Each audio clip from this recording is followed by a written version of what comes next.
Berbicara sebagai seorang karyawan atau sebagai seorang pekerja ya, dalam sebuah perusahaan atau bisnis yang sekarang sedang kalian geluti ataupun menjadi aktivitas harian atau daily kalian. Nah, kenapa sih kita mau mengangkat permasalahan ini dari sudut pandang pekerja? Sering nggak sih kalian sebagai seorang pekerja itu ketemu situasi dan kondisi di mana owner atau top management ini menerapkan perubahan-perubahan di dalam bisnis dan terkadang yang menurut kita nih kayaknya terlalu membuang-buang waktu atau kayaknya emang ada ya efeknya buat kita sebagai pekerja dikasih hal-hal yang seperti ini. Dan kayaknya nggak usah ada perubahan-perubahan ya, udah berjalan begini seenaknya aja berjalan. Lebih enak lah, nggak usah ada perubahan-perubahan. Atau mungkin kalian menghadapi kondisi sebenarnya kalian mengharapkan banget nih perubahan.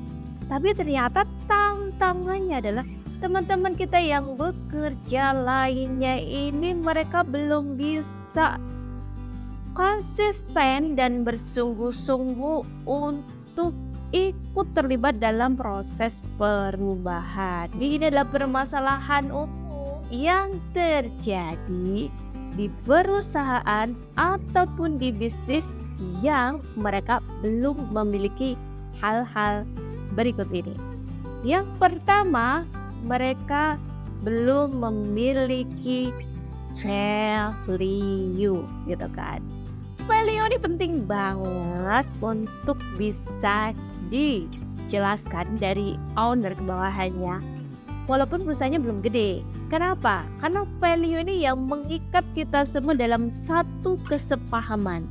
Karena kalau karyawan dari awal tidak dididik, tidak dikasih tahu, tidak dijelaskan itu value-nya apa, maka karyawan atau teman kerja kita ini dia akan bekerja dengan seenaknya sendiri sesuai dengan value yang ada di mereka masing-masing. Padahal mereka kan lahir dari orang tua yang berbeda, pendidikan berbeda, pengalaman hidup yang dia terima berbeda, dan yang pasti cara dia memandang sebuah pengalaman hidup itu pasti berbeda. Yang kedua, gak ada struktur organisasi yang jelas, bahkan gak ada job description yang jelas, dan mungkin karena gak ada job description yang jelas, kalian gak tahu nih target pekerjaan apa yang harus dicapai, kapan waktunya. Ya sejalannya aja capai di sana. Ini kita perlu worry nih kalau misalnya ada dua ini di dalam tempat kita bekerja.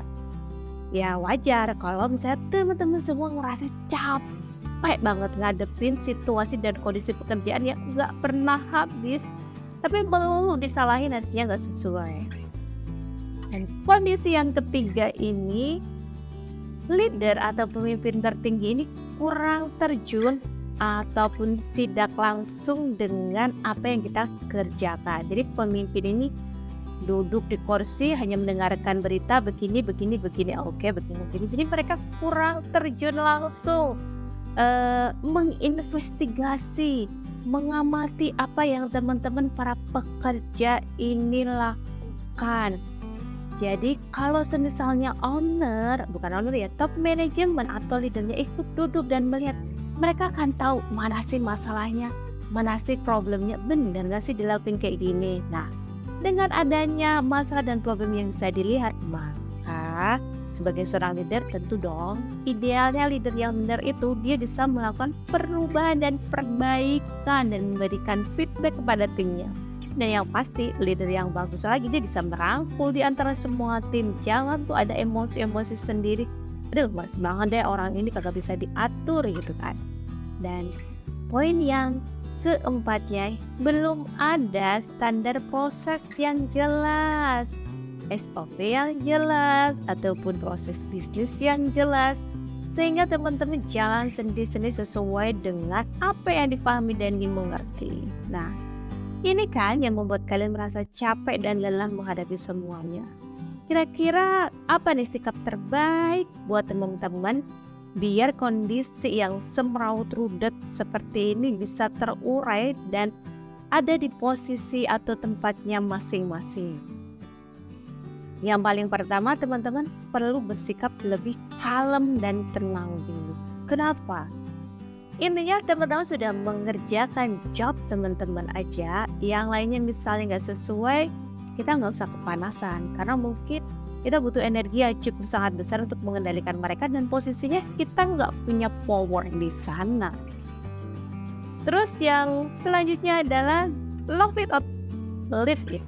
Coba cintai pekerjaan kita atau kita memilih meninggalkan pekerjaan kita. Yang selanjutnya cobalah speak up gitu ya. Apakah ke HRD, ke leadernya, ke manajer, ke general manager atau yang lainnya dengan problem internal yang kalian rasakan.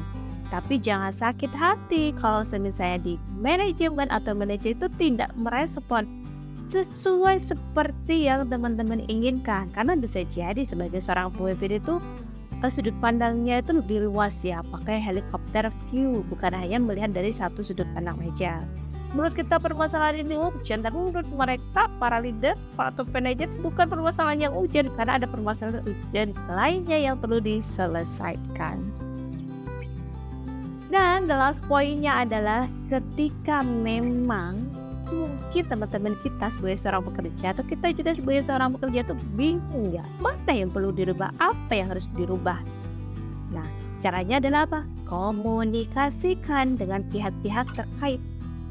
Saya kira-kira mau berubah mulai dari mana nih ya?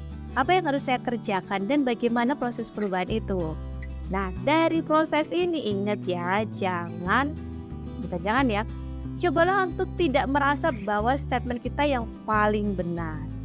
Cobalah untuk terbuka dan melihat berbagai sudut pandang biar kita tahu nih di mana nih posisi kita yang salah. Dan kalau salah ya jangan malu mengakui salah dong. Jangan gengsi-gengsi. Ya walaupun orang lain gengsi, minimal kita nggak gengsi. Karena nggak ada salahnya kok minta maaf dengan situasi dan kondisi yang cukup sulit. Kalau misalnya top manajemennya masih kagak ngerti, teman-teman boleh share nih link video saya ke mereka biar nanti saya bantu ngobrol langsung lewat video ini. Oke, semoga video ini bermanfaat dan menjawab keresahan teman-teman sebagai seorang pekerja dimanapun berada posisinya. Sampai jumpa di video yang lainnya. Kalau kalian ada request konten boleh deh tulis di kolom komentar kita. Sampai jumpa lagi.